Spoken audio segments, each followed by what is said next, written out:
is Vladimir Putin's shadow army heading to Poland? We speak to Andrei Kebkalo, the founder of the Wagner Group. Welcome, Andrei. Hi, Chris. Thank you for the invitation. Please tell us what the latest movements of the Wagner Group are. Well, we counted, I think, 13 Wagner columns crossing the border with Belarus. Actually, the last one, the 13th column, arrived to Belarus this morning. And so we have approximately 3,000 to 4,000 personnel in the field camp and approximately 800 vehicles at the moment. We're not aware of any heavy equipment such as APCs and infantry fighting vehicles, tank, artillery pieces, and so on. We have only pickup trucks and lorry trucks and etc. But this is what we have at the moment. However, we expect approximately 10,000 personnel in Belarus.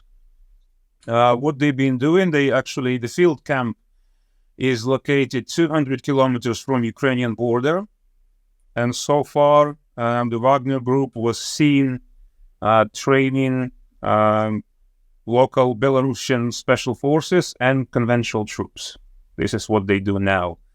It's still a field camp, so we haven't seen any solid construction work. So it's very difficult to predict whether they're planning to stay for a long period of time in Belarus or not.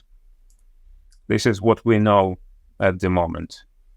What about the rumors that they could be heading towards Poland? It's very hard to call a rumor because there was a statement made by President of Belarus. It's a possibility. It's a possibility that, in particular, they're interested in Rzeszów.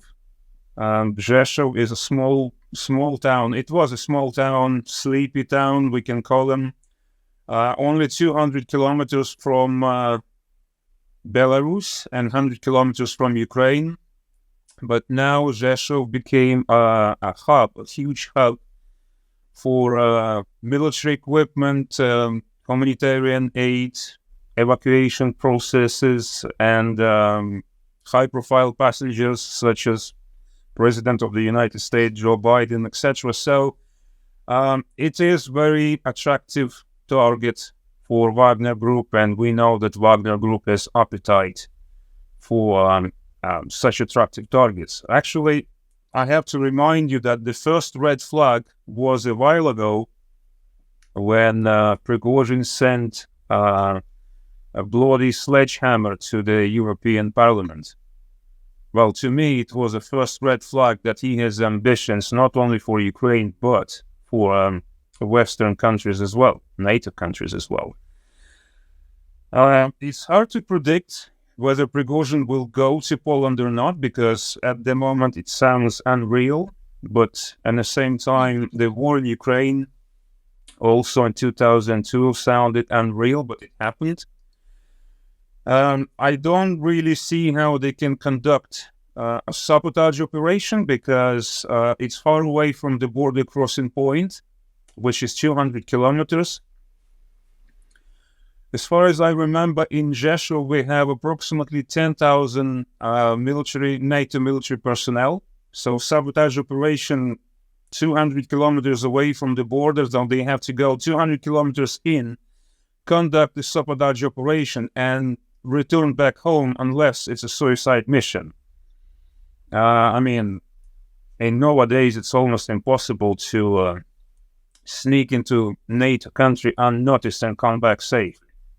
But a conventional assault like they did in Russia, it's possible. It's possible. They will count on shock, unpreparedness of NATO forces to go in a face-to-face fight on their territory. And what's interesting as well, it will be very difficult to blame someone for such operation, because if you will try to blame Russia, Russian officials will deny everything, saying that, look, we kicked them out and we're not responsible for them. If you will try to blame Lukashenko will say, well, look, we're just hosting these guys. We don't have a power on them. And like Lukashenko said, well, if they will decide to cross border, our border guards won't be able to stop them. So you have, like I said, we're expecting like 10,000 pucks. So imagine we have 10,000 experienced combat fighters that belong to no one. They're trying to drag NATO countries in this war. And like I said, at the moment it's very difficult to predict what they're gonna do. It's very important that they don't have at the moment heavy vehicles, heavy equipment. But if we will see that they're getting artillery pieces, tanks, infantry light vehicles, or something similar, it's for Ukraine or for Poland. That's what I think personally. Do you feel that a new phase of the war is being entered here? Well, if they will decide to invade Poland, it's going to be definitely a new chapter in this war. And I don't know how NATO countries will react. Look, he did it with Russia. Who could imagine that someone can invade Russia and stop only 200 kilometers in front of Moscow? So if you look geographically, if they cross border between Poland and Belarus, then you have the next big town, let's call it a big town, Lublin. And after Lublin, you go down south, and there is Rzeszów, 200 kilometers. Easy. 4 hours. So it's not impossible? 4, maybe 5 hours. You don't think this could just be a diversionary tactic to draw Ukrainian troops towards the northern border? When you say tactic, we have to remember who's commanding all these people. It's Putin. And Putin is an ex-KGB spy. So nothing is straightforward for this guy, and nothing is simple. He always pops smoke. He makes things complicated and confusing. So yes, it's possibly a tactic. This assault, mutiny, and etc., is a good call for relocation of Wagner from Ukraine to a different country, because there is a justification behind it. Well, we relocated Wagner because he did something bad, and that was the reason why they're in Belarus now. So I was just going to ask, Wagner just stopped 200 kilometers in front of Moscow just because of a goodwill. You know, I mean, it looks very much like a setup. What about the new leader that supposedly in command of the Wagner Group now? I think Putin named somebody called Steyn. Yeah. Yes, what can you tell us about him? That's a call sign. Yeah, Andrei Kebkalo. He's a Russian colonel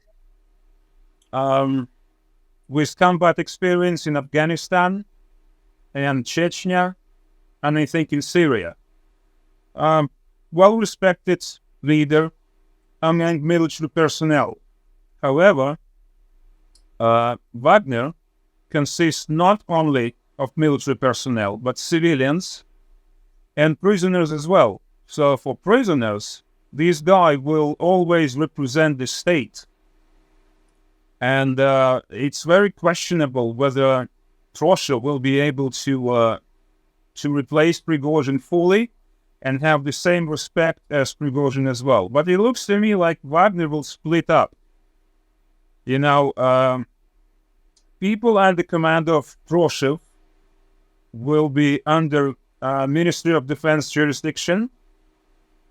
And some people who will stay with Prigozhin, they all will stay in Belarus or will be going towards Africa and Middle East.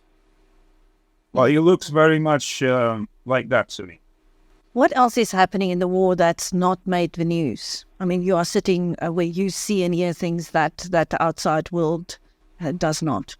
Well, honestly, not much. Not much. First of all, there is a rumor that a Cuban military will receive training in Belarus. If we're talking about Ukraine, well, like I said, not much. Counteroffensive is ongoing. Not as quickly and not as effectively as many people expected. But it's very difficult task, to be honest, very difficult task. And some people, they complaining because they expected more spectacular actions on behalf of Ukrainian military, and some people and some military experts, they criticize quite oftenly that Ukrainians are too slow and etc. etc. They criticize, they try to compare Ukrainian counteroffensive, but I want to ask a simple question. When people criticize and when people are trying to compare Ukrainian counteroffensive, I want to ask them what or to who you compare this counteroffensive. I don't remember when NATO military participated in full-scale war last time against a superior enemy who has a clear superiority in the sky, who has more manpower, more weapons, more weapon systems, more money, and etc., etc. The list is long. So when has that happened? When you compare it, you have to compare to something. And I remember the last war is World War II, basically, because Iraq, Afghanistan, Libya, Syria doesn't count. Simply because, well, first of all, it's a war against rebels, not against conventional military. And if, for example, we're talking about Iraq, well, coalition forces, they had a full superiority in air power. So they always dominated the sky. And all Iraqi efforts been always smashed by US aircrafts. So you can't compare it. Yes, it is slow. But, one of the problems is actually, you're going to laugh, but a lot of people, they've been watching Hollywood movies. A lot. Yes. Well, see, you're laughing. A lot. And in Hollywood movies, what you see always, when we're talking about good guys, they're all equipped with Western weapons, Western vehicles, Western weapon systems, and etc. And they're always winning. Always. So for some people, it's normal that if we give Ukrainians the best what we have, well, why they're not winning? And having the best assault rifles, having the best tanks, infantry fighting vehicles, ammunition is not enough. Because what's the point to have 14 Leopard tanks on the battlefield if in front you have 30 old T-55 tanks? All these tanks, they do the same business, but they have more. And when we have a face-to-face combat between these 14 Leopards and 30 old Soviet tanks, I don't know who's going to win. It's very difficult for us. Tanks are tanks. We can use them as we have to, but these tanks, they can be destroyed as well. It doesn't matter. It is T-55 or it's a modern Challenger, Abrams, or Leopard. Russians are very good at installing a large minefields, engineering obstacles, all kind of stuff. So it's highly desirable, but it's very difficult to achieve successful goals in such a short period of time. We can't afford losing the same amount of manpower as Russians.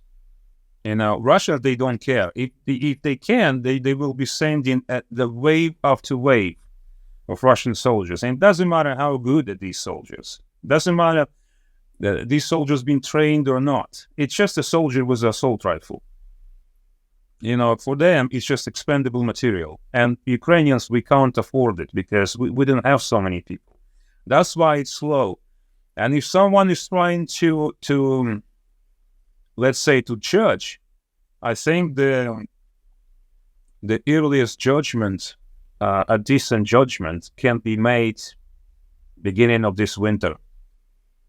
By the beginning of this winter, we will be able to say were we successful or not in our counteroffensive, but definitely not tomorrow in the next month. That's what I think. So you're digging in for a very long war. It's going to be a long-term war, yes, correct. And even if Ukrainian army will be, by the end of this year or next year, at the border, initial Ukrainian border, international recognized, it doesn't mean that it's going to be the end of war. Absolutely not. Meanwhile, are you still training special operatives? Well, that's a different chapter of our conversation. It's very tough questions. No, we're in full stop now. We don't train anyone and we don't conduct any operations because Ukrainian government show no interest in funding training programs or military operations.